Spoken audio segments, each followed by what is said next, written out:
Olá, eu sou a Tatiana Lourenço, uma das integrantes do Grupo 1, pelo qual estivemos entrevistando a terapeuta ocupacional Patrícia Trapaga, sobre a prevalência de transtornos mentais comuns em adultos no contexto da atenção primária à saúde. O nosso grupo são Alessandra Tavares, Isabela Raquel, Jonathan Lira, Lina Martins e eu, Tatiana Lourenço. Informações do local de serviço da profissional.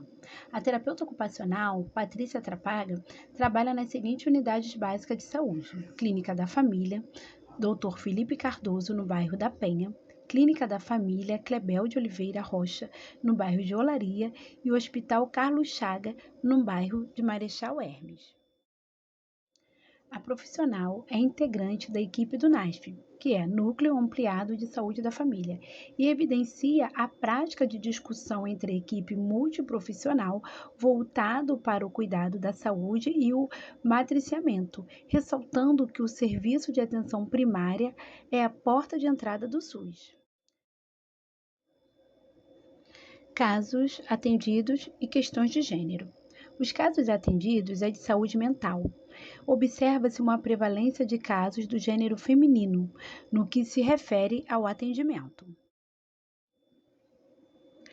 Pergunta 1. Os atendimentos acontecem quantas vezes por semana? Tem dias específicos para esses atendimentos? Nos foi respondido pela terapeuta ocupacional Patrícia. Os atendimentos na Clínica da Família acontecem 3 dias da semana.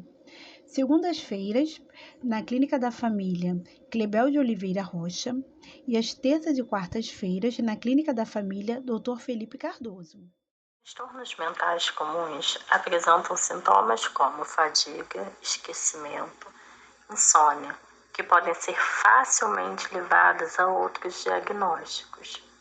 De que modo se dá o processo para que se leve ao diagnóstico de TMC? Segundo a terapeuta Patrícia, um dos principais papéis do NASF é ajudar na ampliação do olhar no atendimento. Então, se um paciente chega com cansaço e insônia, sem que tenha um aprofundamento, a avaliação fica apenas na queixa. A partir do matriciamento, vai haver uma discussão com a equipe para ampliar esse olhar. A ideia é que a equipe multiprofissional possam estar conversando e discutindo sobre esse caso para ampliar a visão. Além disso, na Clínica da Família, vai ser possível acompanhar esse indivíduo, identificando detalhes de uma queixa mais recorrente. Então, vai poder ser construído um diagnóstico através disso.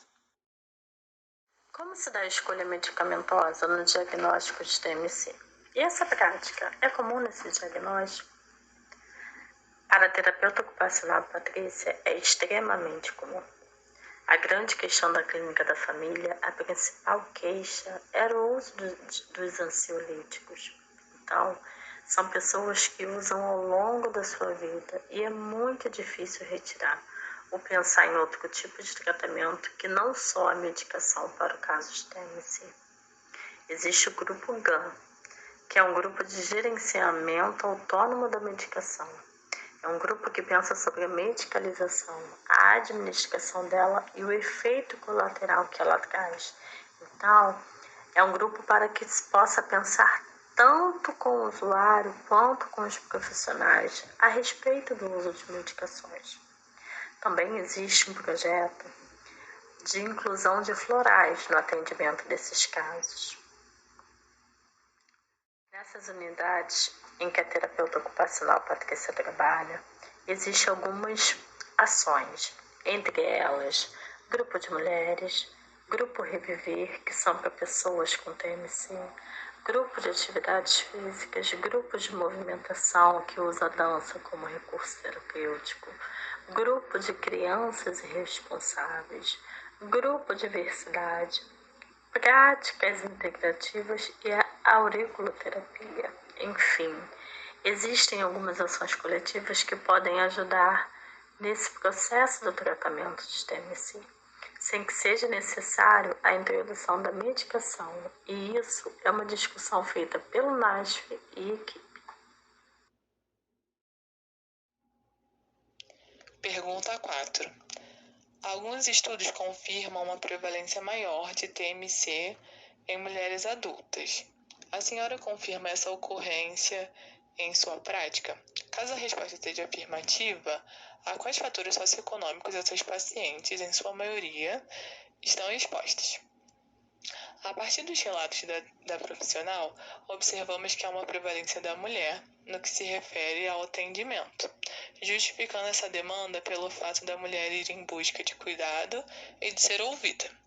As principais causas de estresse, ansiedade e desejos suicidas, evidenciando a situação de vulnerabilidade enfrentada por muitas IATMC são violência doméstica, violência de território, desemprego, sobrecarga no trabalho e funções domésticas e papel financeiro desempenhado por muitas.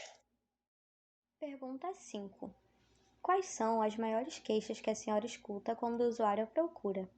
No artigo, é dito que a TMC tem prevalência em sociedades modernas. O desemprego é algo bastante angustiante e comum na nossa modernidade. É comum a senhora ouvir como um dos influenciadores para a TMC? Segundo a terapeuta ocupacional Patrícia, não tem uma queixa única, são muitas possibilidades de queixa. A violência de território é uma. Às vezes pode até não aparecer como queixa, mas sim ser um influenciador dos transtornos ansiosos. Hoje, a pandemia é outra questão, pois o medo da morte aumentou muito nessa época. O desemprego aumentou mais ainda, a violência doméstica também, a falta de perspectiva, casos de homofobia, LGBTfobia, então isso tudo influencia para a TMC.